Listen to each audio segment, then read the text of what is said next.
Uganda to give Akon land to build a second multi-billion satellite city.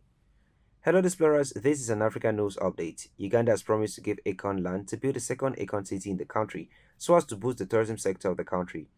R&B artist Akon has said to come anywhere close to realizing his ambitious vision for a futuristic city powered by a cryptocurrency called Akon and built on land given to him by the Senegalese government. But that isn't stopping the singer from making plans to build a second Akon city, this time in Uganda. The East African nation has agreed to identify a place suitable in Uganda that has not less than 1 square mile, which will be made available to him and his team. Isaac Musumba, Uganda's Minister for Urban Development, said at a news conference Monday, Akon will be in charge of attracting investment and managing the project and will consult with the Ugandan government to come up with a theme for the satellite city. We would like to emulate what has been done elsewhere for us to have an Akon city here, Musumba said, according to local media outlets. 47-years-old Akon, whose family hails from Senegal, had spoken expansively about his desire to create a real-life version of Wakanda, the futuristic African kingdom portrayed in Marvel's Black Panther. His plans for the first Akon city involves building luxury condominiums, a seaside resort, office parks, and even a university in Tubula, seemingly gravity-defying skyscrapers that resemble molten metal. Intended as an upscale destination for black Americans, Akon City will be solar-powered and environmentally friendly, he has said. Residents and visitors will be able to make purchases with Akon, which envisions as a global currency.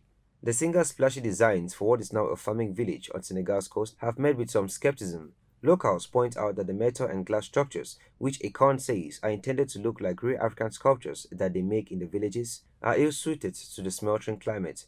Others note that despite Akon's stated goal for using local craftsmen and materials, he staffed an Abu Dhabi-based architect and an American developer to build the city. Akon explained last year that he didn't want to overthink the project. In a region starved of tourism, however, officials have been receptive to Akon's promises to attract investment and create jobs.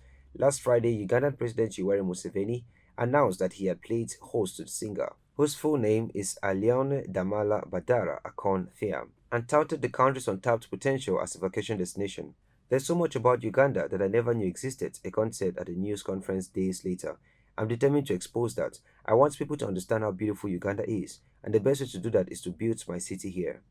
Construction on the city won't be completed until 2036, the singer added, because of the amount of infrastructure, such as paved roads, that has to be built first.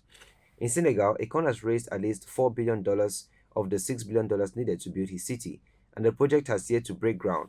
Uganda's opposition party, the Forum of Democratic Change, said on Tuesday that it was a public secret that Akon City would never come into existence, but that the government's willingness to give away the land raised larger questions about whether officials were granting sweetheart deals to wealthy developers.